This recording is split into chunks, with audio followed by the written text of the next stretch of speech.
Hi friends, அனைவருக்கும் இனிய காலை வணக்கம். இன்றைக்கி பார்த்திங்கன்னா நம்ம வீட்டில் என்ன டிஃபன், காலை டிஃபன் பாருங்கள். எப்போவுமே மத்தியானம் சாப்பாடு பார்ப்போம். இன்றைக்கி வந்து காலை டிஃபன் பாருங்கள், சூப்பரான பஞ்சு பஞ்சாக இடியப்பம். அதுக்கு பார்த்திங்கன்னா தேங்காய் பால். நான் வந்து இன்றைக்கி நாட்டு சக்கரை போடலை, ஒயிட் சுகர் தான் சேர்த்துருக்கேன். அதுக்கு தான் போட்டிருக்கேன், கரைஞ்சிட்ருக்கு. நமக்கு அடுத்த ஒரு ஈடு புளிஞ்சிருக்கோம், இன்னும் கொஞ்சம் புளியணும். இப்போ பார்த்திங்கன்னா நான் இந்த மாதிரி கட்டையில் தான் புளிஞ்சிருக்கேன். இது வந்து ஃபுல்லாக ஹோல்ஸாக இருக்குது பாருங்கள். இது வந்து இந்த மாதிரி சில்லு போட்டுக்கணும். நம்ம என்ன அச்சு வேணுமோ அந்த மாதிரி அச்சு போட்டுட்டு நம்ம புளிஞ்சிக்கலாம். இப்போ நம்மளோட மாவு ஃபுல்லாகவே புளிஞ்சாச்சு. இது கொஞ்சம் மிச்சம். இதை வந்து நம்ம சின்ன சின்ன உருண்டையாக உருட்டி போட்டுட்டு வேக வச்சு பாலில் போட்டு சாப்பிட்லாம்.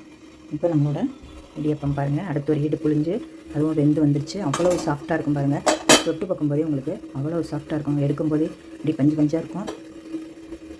இப்போ நம்ம ரெண்டாவது இடையும் எடுத்துக்கலாம். இந்த மாதிரி நம்ம தட்டில் உதுத்து போட்டுட்டு நம்ம வந்து தேங்காய் பால் ஊற்றி சாப்பிட்லாம். இப்போ நம்மளோட ஆவி பறக்கும் அடுத்த ஒரு பேட்ச் இடியாப்பம் ரெடி ஆயிடுச்சு. நான் வந்து இந்த மாதிரி தட்டில் எண்ணெய் தடவி தான் ஊற்றிருக்கேன். எண்ணெய் தடவி தான் புளிஞ்சேன். ஏன்னா துணியெல்லாம் போட்டு நான் ஊற்றலை. இப்போ நம்ம அடுத்து இந்த மிச்சம் இருக்க மாவை சின்ன சின்ன உருண்டையாக உருட்டிட்டு சின்ன கொலக்கட்டை, அது வந்து ரொம்ப பிடிக்கும் சின்ன வயசுலலாம். அந்த கொலக்கட்டையாக எடுத்து சாப்பிட்றது பாருங்கள். நம்மளோட சூப்பரான இடியப்பம் அப்படி நூல் நூலாக பஞ்சு பஞ்சாக இருக்குது. நம்மளோட சேனலில் மாவு எப்படி தயாரிக்கிறதுன்னு போட்டிருக்கேன். நான் 4 டம்ளர் பச்சரிசி, 1 டம்ளர் இட்லி புழுங்கரிசி, 1/2 கப்பு ஜவ்வரிசி சேர்த்து நம்ம நல்லா கழுவி காய வச்சு மிஷினில் கொடுத்து அரைச்சி வச்சிட்டோம்னா இந்த மாதிரி சூப்பரான நமக்கு மாவு கிடைக்கும். வெந்நீர் கொதிக்க வச்சு லேசாக வெந்நீர் தண்ணியில் உப்பு போட்டு இந்த மாதிரி புளிஞ்சு எடுத்தோம்னா நமக்கு பஞ்சு பஞ்சாக இடியப்பம் ரெடி ஆகிரும். இதுக்கு தொட்டுக்க உங்களுக்கு என்ன வேணுமோ வச்சுக்கலாம். சட்னி, சாம்பார், தேங்காய் பால், குருமா இது வேணாலும் தொட்டுக்கலாம். இப்போ நம்மளோட சின்ன சின்ன கொலக்கட்டையும் பாருங்கள் ரெடி ஆகிடுச்சு. அந்த மிச்சம் இருக்க மாவில் அப்படி சின்ன சின்னதாக உருட்டி போட்டிருக்கேன். அந்த மாவு வந்து எவ்வளோ அந்த கொலக்கட்டை வந்து அப்படி ஒரு சாஃப்டாக இருக்கும் பாருங்கள். அப்படியே தொட்ட உடனே அப்படி பஞ்சு மாதிரி அப்படி ஒரு சாஃப்டாக இருக்கும். இதையும் நம்ம தேங்காய் பாலில் போட்டு சாப்பிட்டுக்கலாம். இல்லை சும்மாவே தேங்காய் பூ போட்டு சக்கரை போட்டு பிள்ளைங்களுக்கு கொடுக்கலாம்.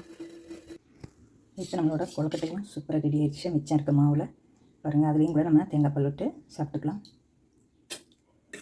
சூடான கொலக்கட்டை, தேங்காய் பால், இப்படியும் சிம்பிளாக பிள்ளைங்களுக்கு டக்குன்னு செஞ்சு கொடுக்கலாம். இடியப்பம் வந்து இப்போ வந்து பாலில் ஊற வச்சுருக்கேன். இப்படி ஸ்மூத்தாக சாப்பிட்றதுக்கு ரொம்ப நல்லாயிருக்கும். பெரியவங்களுக்கு, பிள்ளைங்களுக்கு, நமக்குமே ஸ்கூல் விட்டு வர்ற பிள்ளைங்களுக்குலாம் சூப்பராக இந்த மாதிரி செஞ்சு கொடுக்கலாம். 1:2 இடியப்பம் கொழுக்கட்டை ரெண்டுமே ரெடி ஆயிடுச்சு. பாலில் போட்ட கொழுக்கட்டை, பாலில் போட்ட இடியப்பம். ஓகே ஃப்ரெண்ட்ஸ், நீங்களும் அந்த மாவு மெத்தட் நான் சொன்ன அளவுப்படி மாவு அரைச்சி செஞ்சு பாருங்கள். சூப்பராக நல்லா சாஃப்டாக வரும். இடியப்பம் கொழுக்கட்டை ரெண்டுமே சாஃப்டாக வரும். ஓகே, அடுத்த ஒரு வீடியோவில் பார்ப்போம். அனைவருக்கும் நன்றி.